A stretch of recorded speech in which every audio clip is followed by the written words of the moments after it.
to the good old days. Let me take you back to the good old Poporazzi. days. Let me take you back to the good old days. Oh, yeah. Let me take you back to the good old days. Let me take you back to the good old days. Let me take you back to the good old days. Let's take Let me it take to you the back old school. Let's go back to back in the the good day. old days. Let's take Let it me take you back Let's go back to the good old Sing. days. Let me take you back to the good old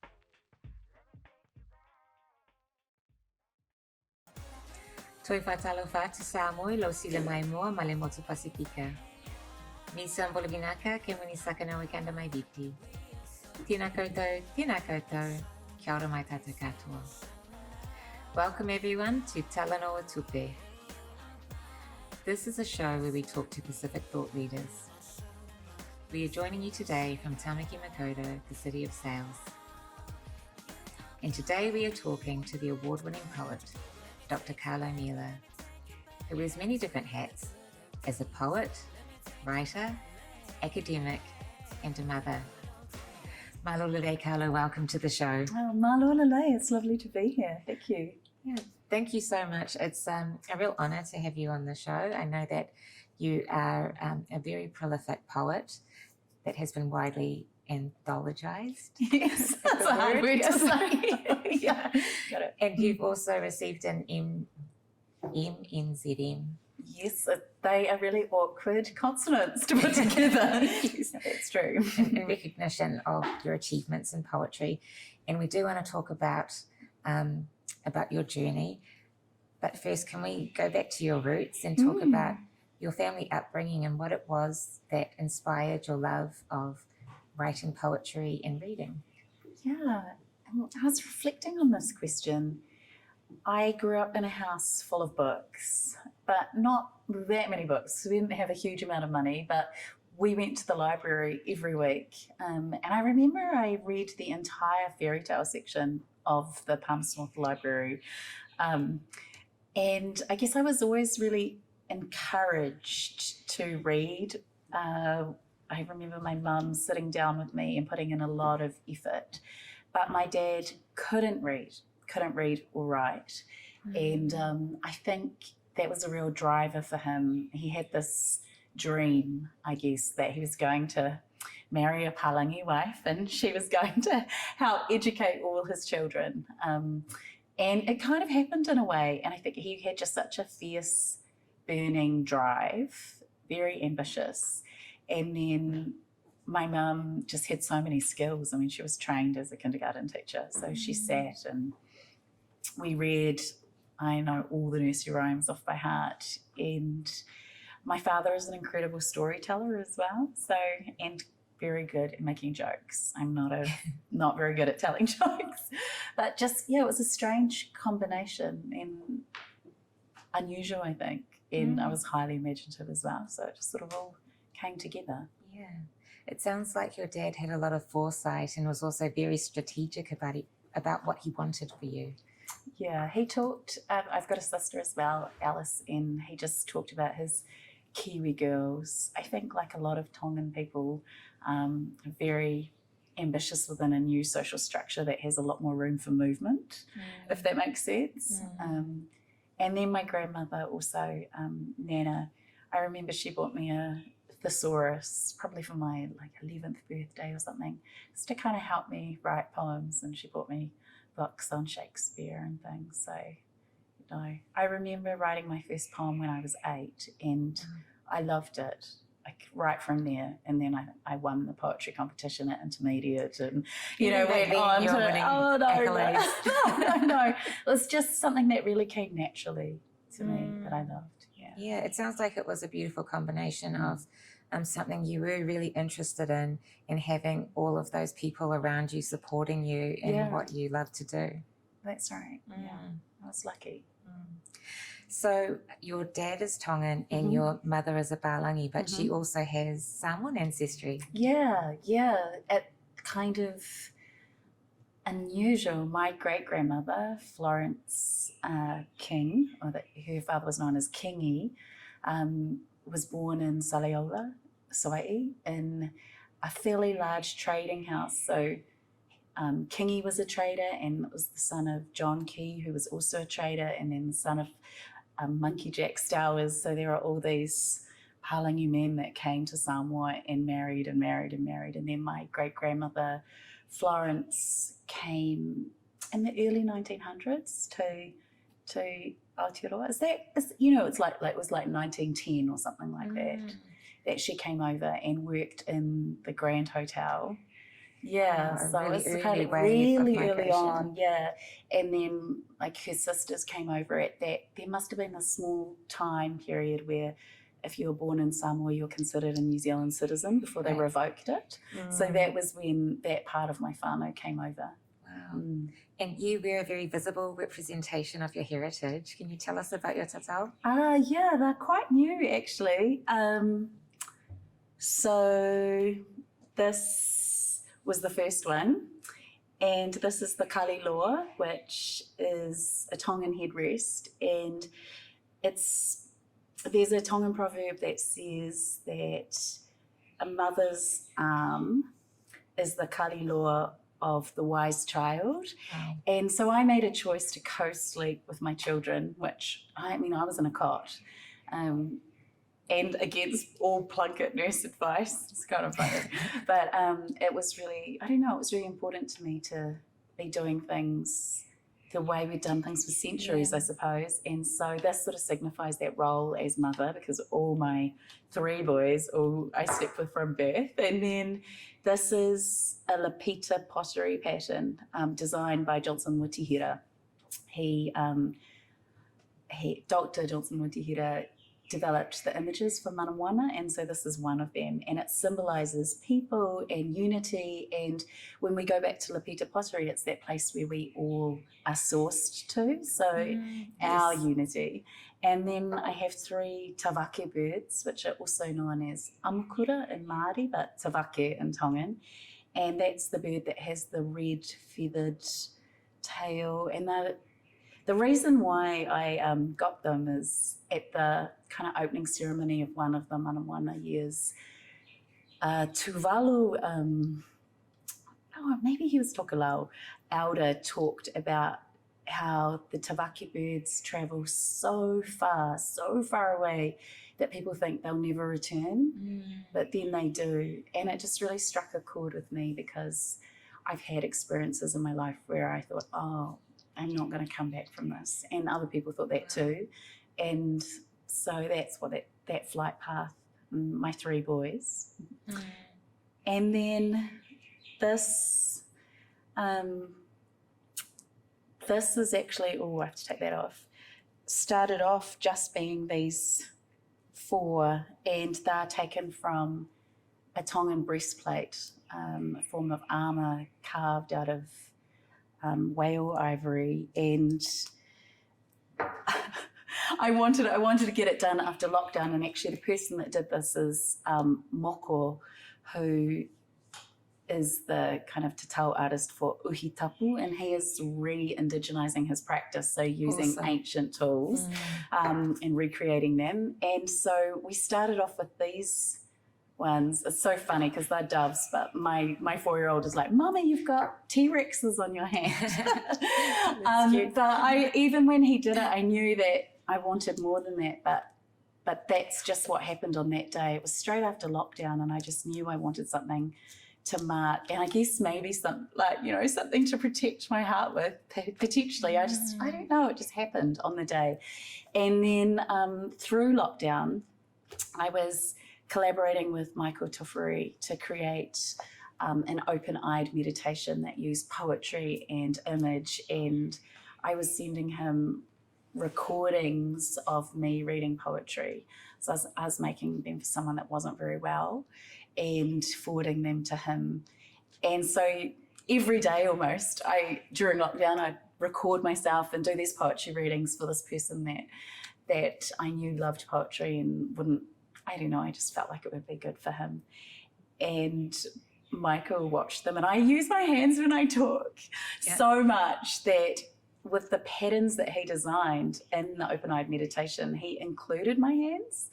And yeah, I have to show you. And he actually marked them up like this, adding to the original pattern. And as soon as I saw it, I was like, oh, I have to have that. That was meant to be. So I went back to Moko and he was like, yeah, of course I'm going to do that for you. So it's kind of like a Michael Tofuri that I wear on my hand. That's so amazing and just so full of meaning. Yeah, it really has been. I'm so happy with it.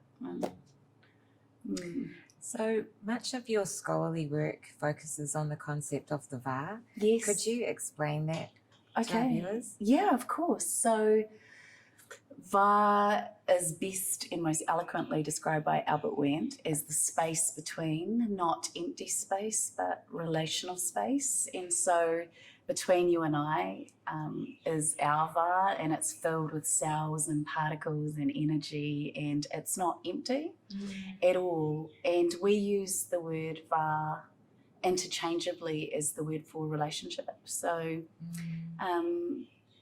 I like to think that we have a preoccupation with the spaces between, so that if you think of our whole and all of our cosmogonies and kind of construct the universe in a genealogical way, so we're related to everything, like the rock, the stars, and it's actually scientifically accurate. So Richard Dawkins, the evolutionary biologist, would say that the lettuce is our distant cousin.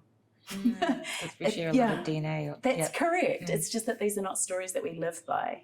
So in this interconnected kind of family of relatives, between us all are these relational spaces. And if we take care of them, you know, Samoan say te oleva, like adorn the space, and Tongan say tauhiva, tend to the space, take care of it. If we can keep our relationships clear and flowing with aroha, you know, kind of atu and mai, reciprocally kind of harmonic spaces, then the whole will be fine.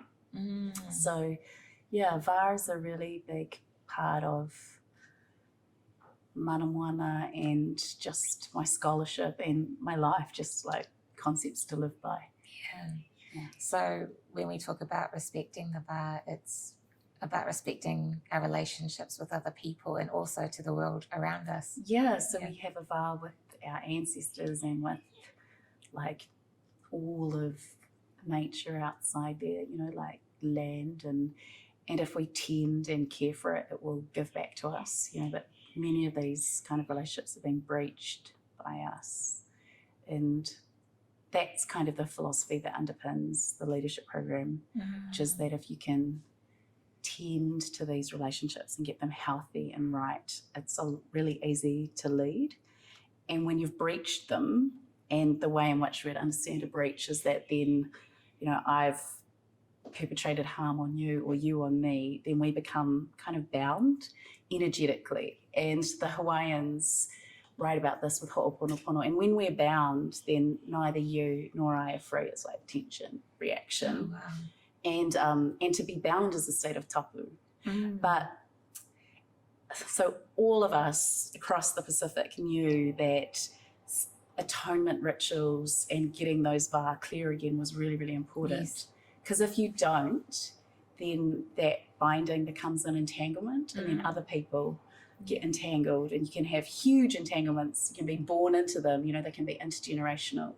And so the idea that leading an entanglement is really, really hard, and so many of our teams and workplaces and whānau and everything are entangled. So we're trying to kind of vete or wete untangle and restore it back into harmony. So that's sort of like, That's so deep, because it's like when you think about harm as creating this entanglement. So when you restore, when you, I guess, restore what was there before, you're actually freeing yourself. 100%. There's a Tongan woman called Siosani Bloomfield, and her definition of health and well-being is to be kind of free from bad feelings towards others and free from other people's bad feelings towards you. And she says both of this world and not of this world. So it's like at an interpersonal level, but also beyond that as well. Yeah. Okay, we're going to get into this some more, but first we've got to take a break.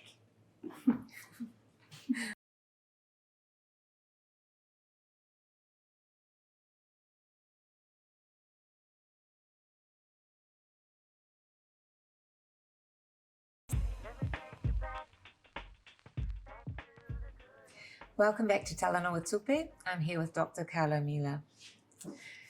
So for your doctoral research, you looked at second generation New Zealand-born Pacific people and how they operate culturally. What were some of your key findings?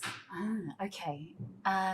So it was mixed methods, which meant I did some big number crunches as well as individual interviews. So 1,000 Pacific young people.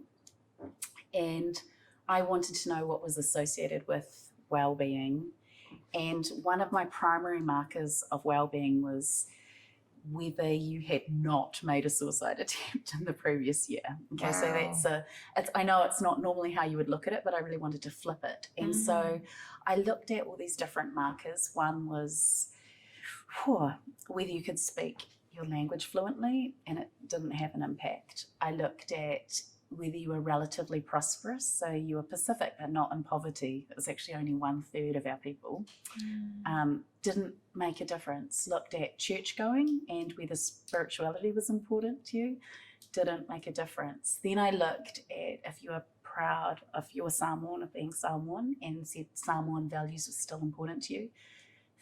50% less likely to have made a suicide attempt. And then lastly, I looked at acceptance. So if you were Tongan, you felt accepted by other Tongans and you felt accepted by others, 70% less likely to make a suicide attempt.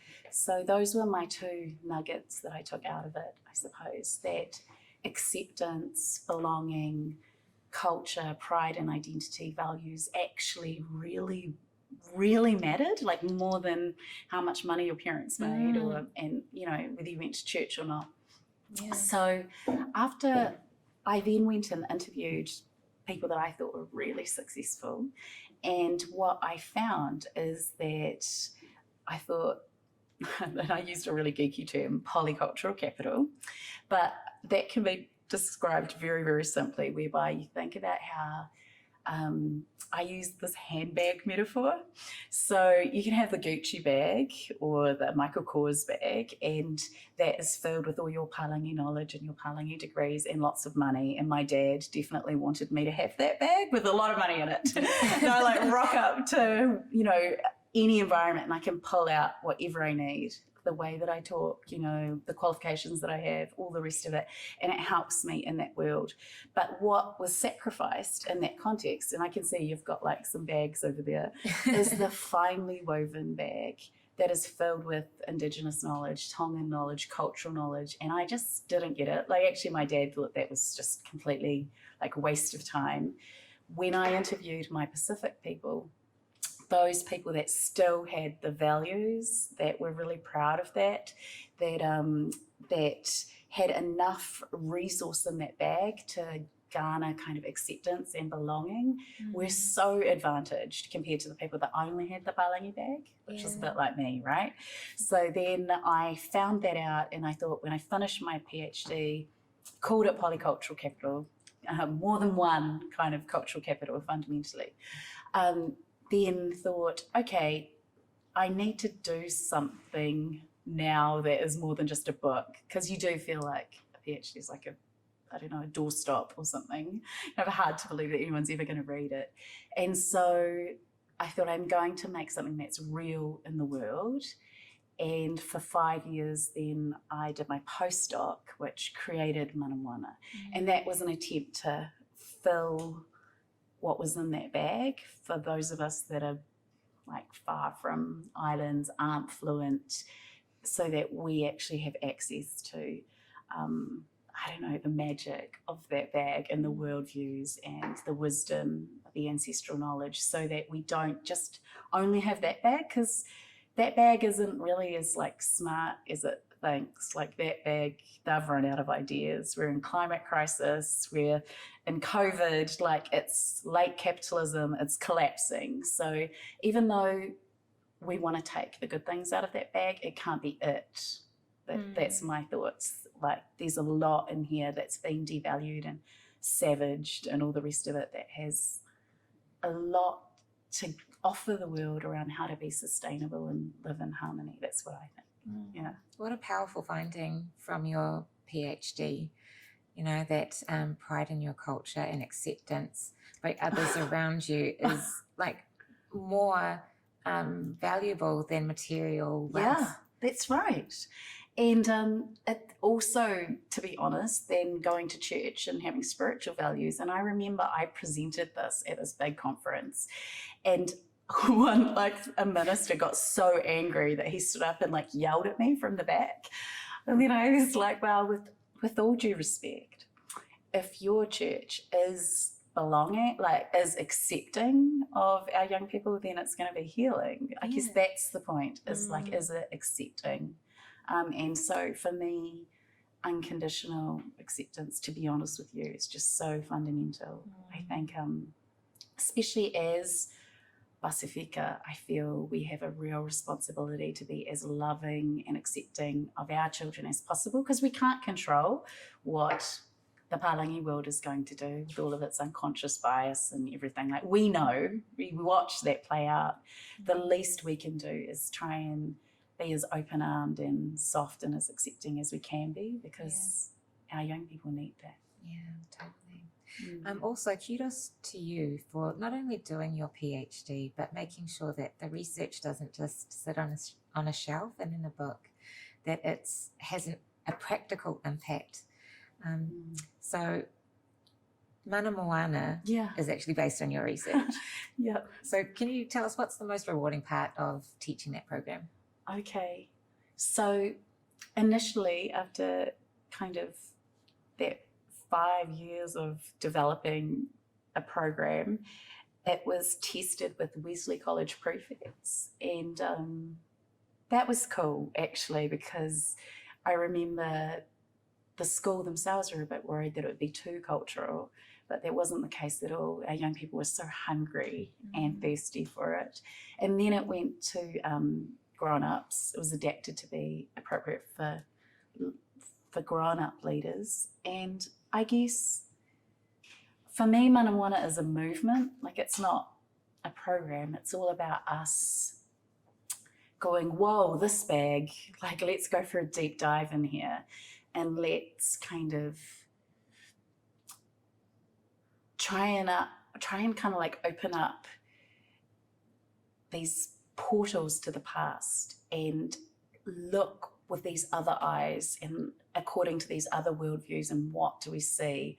What is possible when we do that? And so there are so many good things that have come out of it. Like this morning, for the dawn equinox, we had a cover ceremony on a wakahaurua at dawn, reinvigorating an ancient Tongan cover ceremony. We had the Minister of Pacific Island Affairs call out to the spirits from the north, the spirits from the south, the spirits from the west, the spirits from the east, from every island, and gather them there. It was around climate change. And everyone was in full regalia, just so beautiful and so proud to be who we are. And there's a line in one of my poems that says, this then is the revolution, to keep on being ourselves in a world that is doing everything it can to change us.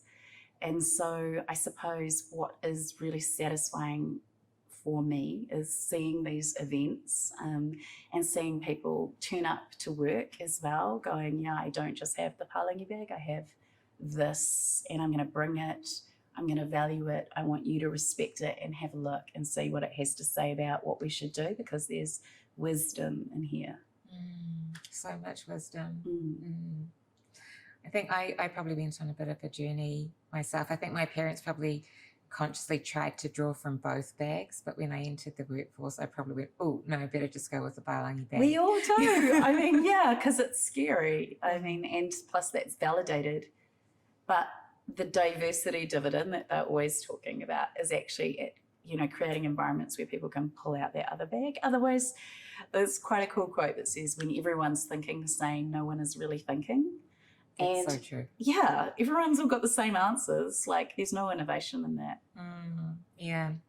And I think that was a turning point for me, just kind of realizing, well, hang on, my value add is what's different about me. And That's so, right. yeah, I'm going to go back to the cultural bag now. Yeah, exactly. Yeah. Yeah, and it's their value add too, whether they realize it or not. Yeah. So knowing what you know about cultural identity and the importance of being accepted, how has that affected your parenting style? I feel like my parenting isn't my superpower. I'm so focused in on the VAR between me and my boys and making sure that it is one of acceptance and fairly unconditional acceptance, to be honest. I just want them to know that I've got their back and I trust them and that I believe that they have integrity, and if I don't see that, watch out. So there's a lot of kind of unspoken expectations, but parenting doesn't happen overnight. It's just like intuitive. It's and it's that thing. You know what? When you're busy making other plans, like that John Lennon song, that's like parenting, like that too. So yeah, I think it's one of the hardest things. I try really hard and inevitably fail. I think you're being really hard on yourself, actually. I don't know. It's just it's tricky. Like, everybody has different lines. Because my boys have a Tongan dad, and he's really very Tongan and quite. He was always my bad cop, to be honest. I got to swoop in and be really lovely. But yeah, now I parent on my own now, and they go to their dads. But I have to be the bad cop as well, so that's been interesting. Yeah. And but yeah, my boys are really emotionally intelligent, and I think that matters more to me than how well they do at school. And I do my best, just like everyone else. Yeah. I know that you are approached to be on many different boards and do a lot of different things because of all of your experience and knowledge, but you say no to a lot of things because of the stage your boys are at. Yeah. The last time I got asked to be on a board, I was like, I've got a 4-year-old. Maybe when I'm 60 or something. No. I have to be quite discerning about where I put my energy, because my 4-year-old's not going to be 4 for very much longer, and I certainly won't agree to anything more until he's 5, and that doesn't mean boards, I just mean other things. Yeah, there are lots of requests out there, but I think trying to work out what's important is, and prioritize, is like one of the hardest things about being an adult, but the main thing. It's constant. Yeah. I guess that there must be a lot of power in being able to say no. It's interesting, right? Because power is often portrayed as saying yes and having all that influence, but that doesn't really interest me much, to be honest. Yeah, it's hard to say no. I think we are conditioned to be of service in a way whereby we say yes to almost everything, but you kind of learn the hard way, I think. Something that you shared, which was really helpful to me, was about, you kind of have a code in terms of what you say yes to and who you would give your time to for free and absolutely and things like that. Yeah.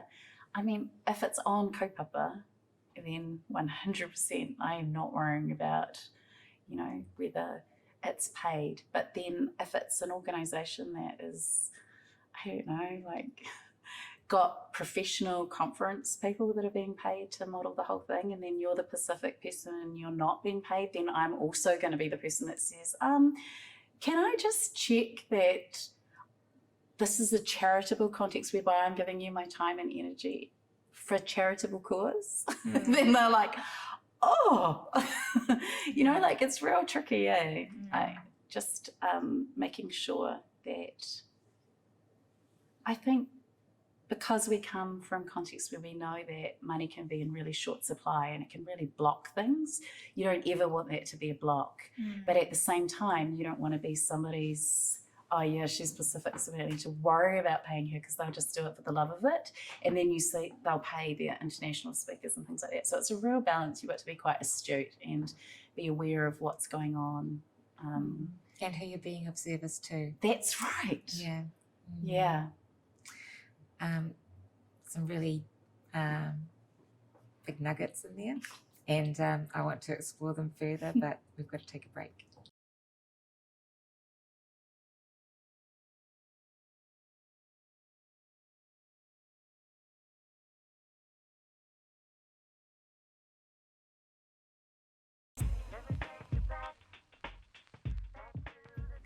Welcome back to Talanoa Tupe. I'm here with Dr. Karlo Mila. So while you were busy with your professional career, you were also writing your latest book, The Goddess Muscle. What was it that kept bringing you back to poetry? Oh gosh, I always think I don't write poetry, like poetry writes me in a way. I have always used it to process pretty much everything. When I feel moved and there's an overflow, it'll go onto the paper pretty much. So I've always written it really since I was a teenager. And it's been a long time since I published a poetry book. The last time was 2008. And my contemporaries would have like published 3 books since then. But I was like doing my PhD, doing my postdoc, having 3 children. So I had like over 300 pages worth of poems that could have been published. And in the end, we dialed it right back. So it wasn't an issue of like, how did I find the time? I just can't not write poetry, to be honest. Yeah. So is poetry something you use as a like coping mechanism or as therapy for yourself? Yeah, most definitely. I think it's interesting. I was sent to Jamaica by the Commonwealth to read poetry at a climate crisis event, and I was trying to write. Like often I have to write like that for an event. That's quite different from like, therapy, which I totally do as well. And I kept emailing my poem to Dr. Manulani Mea, who I just adore anyway. And then as it evolved, I sent it to her because it had a Hawaiian chant in it. And then she said to me, I can see that you're getting to clarity. And then I thought, oh, that's what poetry is. Wow. For me, it's clarity. And so that's something that I value in all areas of my life. Some of these are really about cultural concepts. Some of them are about my love life. Some of them are about broken hearts. Some of them are just about being a woman, but always it's about clarity for me. So when you went to Jamaica and you read a poem, or you wrote a poem and then delivered it on climate change, I mean, that to me seems like, such a huge skill to be able to take like a really crunchy issue and then perform it as art. And you write in a number of different contexts, in policy, academic writing, you've written for the Don Post. Yeah. Like, do you find it natural to switch between the different audiences? I think always I'm searching for clarity. The thing about poetry is it's the most potent form. That's what I feel. And when I wrote, I guess, a column, in the end I tired of it, largely because I felt like I was always kind of trawling for bad news in the way that the whole news is set up, and I'd have to like hear some racist thing that John Key had said and then write a big opinion piece on it and like put all my energy kind of into them and their stuff. And after a while I just thought, where is my energy going? Actually, I'm not that interested in it, and I'm just kind of sucking into their machine. And I thought, well, no, I would rather go into our knowledge. And that's when I started reading our mythology and our legends and our chants, and it was such a good antidote. Like that was actually where I wanted to be, to try and bring that together for Moana. But for me, poetry is much closer to prayer, and yeah, it's just got that flow to it. And when you're writing with prose and full stops and punctuation and ordinary sentences, you just can't, it's just not the same. So it's my favorite medium. Can you tell us a little bit about the things you were doing during lockdown to cope? Yeah. Well, one of the things that I was trying to work out, like most people, is how do I be of service when I'm so inessential? Because it's a big wake up call that we're all actually I'm not an essential worker. And so I was like, well, I'm a poet. What do I do? And that, what I realized is I could see and I could feel it myself. Like a lot of us were not doing all the things that distract us every day, and our pasts were like rushing at us, and also all the fear because of this global pandemic. And I thought I could use meditations and I could write them. So I tried to push poetry to do more, in a sense, and started writing meditations that I recorded myself. And it was so budget. So I put them on SoundCloud, kind of for my friends on Facebook, which is quite a lot of people. And I even went down to the park and tried to record using my phone, like the water in the river that just sounded like, honestly, someone was urinating. I was like, that did not quite work out how I thought was going to. There's a real art to this. Right. In my mind. But I ended up, what was really cool is just then I started doing them for my friends, and then in the end, Creative New Zealand was having their Pacific Whānau, and I read one for them, and they're like, oh, can you do it every week? And then the penultimate really was what I referred to, where I worked with Michael Tufuri to make the open-eyed meditation, and then that was like sound mixed by Tiki Tane and Lawton Cora for the music, and it was just like, from that to that. But in a way, I guess I used lockdown personally and all that time to really process a lot of the things that I had kept myself too busy to confront. So, and I focused a lot on my relationships with my boys, because for once we weren't super busy, and so I was really keen to just work on nurturing that bar. So what is your advice for Pacific people in terms of building resilience, not only for crises like COVID-19, but also any challenge that they might face? I think our resilience is found in our relationships. So not taking away the poverty or financial hardship that people are facing, that puts on like huge amounts of pressure, but ultimately it's our connections with each other that make us human and determine the quality of our life. So the quality of our relationships, kind of what is without is within, right? And so I think if we can work to nurture and make our relationships beautiful and healthy, then chances are that we're going to feel like that on the inside. And I think sometimes our relationships with our nearest and dearest and our closest are the most challenging, because they're the most real. But lockdown does give us an opportunity to kind of work on those. And if they're in disrepair, then during lockdown we're going to be confronted with that right here. Yes. You know? so it's an opportunity. It's both a crisis and an opportunity.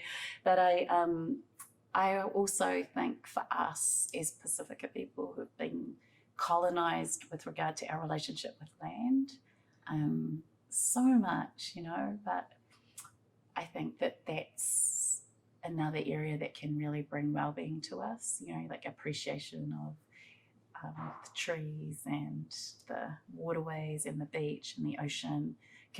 Our ancestors spent their entire lives paying really deep attention and communing and attuning to the entire environment in order to survive, and we've just like stopped it, and we had rituals before we went out into the ocean and ways of relating to trees before we cut them down, and it's just like gone. And so I feel like because our relationships with humans doesn't always go well, if we can build a relationship with with the rest of the co-created, then that can be something that can also bring us calm and beauty and resilience as well.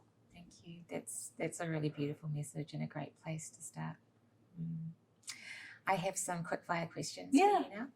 Okay, so what movie can you watch over and over again and never gets to go? Oh, I'm not sure there is one because my attention span is like this now, but I would say it used to be Grease when I was growing up. Me too. Oh, I could like sing every word. Yeah. Okay, so who would you get to play you in a biopic of your life? Oh, in my dreams, because I always wanted to be her, Jennifer Beals. Dude, she was on Flashdance. I'm really showing my name. Yes.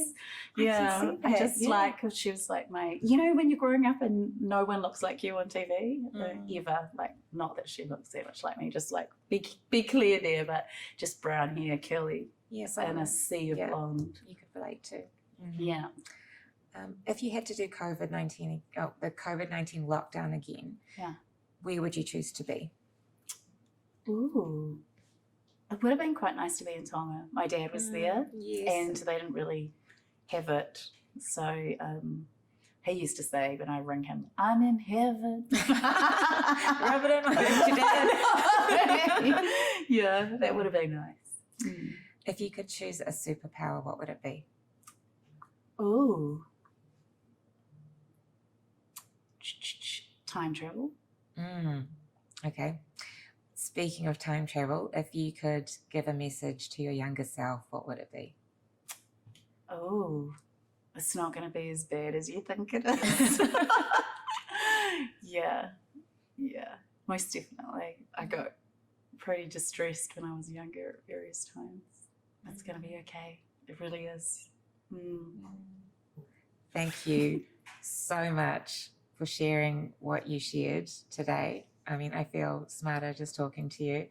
And you've just shared so many wonderful insights and lessons that are based on research, but also the program you're delivering and just the beautiful poetry that you've shared with the world.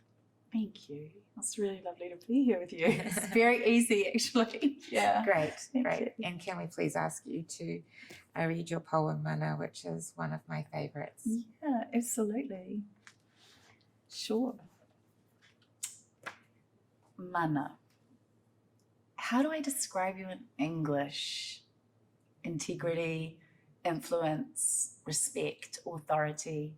None of those words quite reach.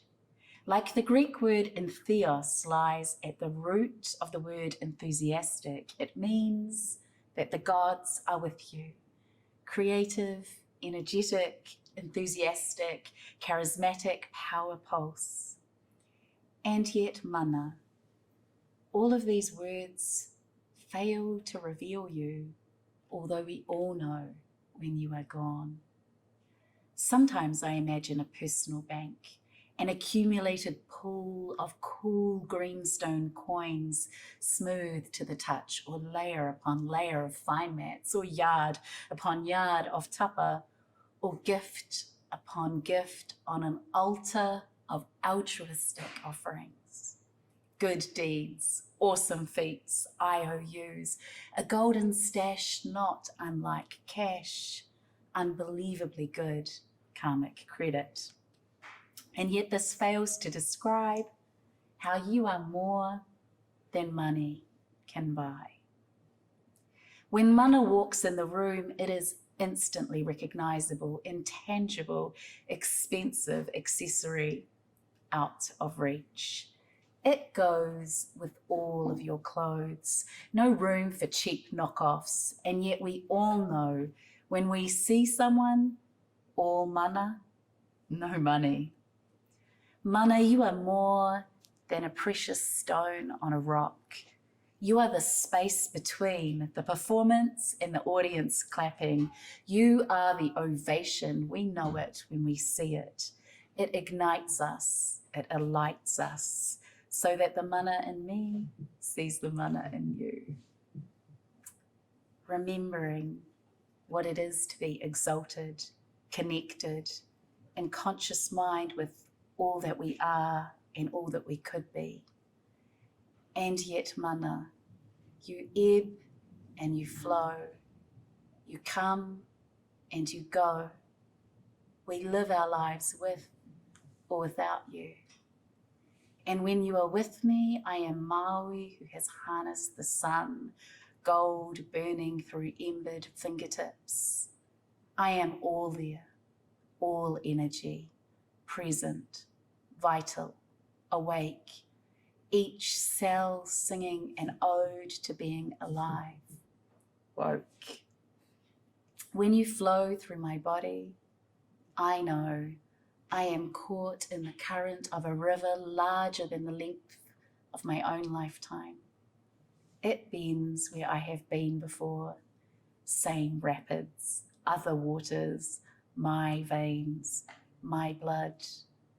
But I know I am in the flow of something greater than my own self. All of the earth, all of its gravity, physics, motion, movement, all of that is with me here, right now, time and space, making a place for me to be all that is possible. And I am a few steps further from the maunga where I began as stars, and one riverbank closer to the ocean where I will return to saline, salt, water, all of that dream. Return to be burned by the sun. Return to be held by the clouds. Return to trickle down the stones of that mountain. Return all the way back to the river and flow. Thank you so much. Oh, Sorry, I'm amazed. it's absolutely my pleasure. Thank you for feeling it. Really, really appreciate that. Aloha Pito, Karlo, thank you so much.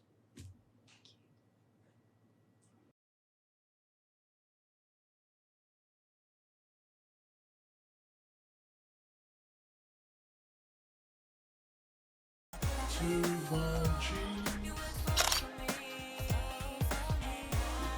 Yep. Two, one, cheese.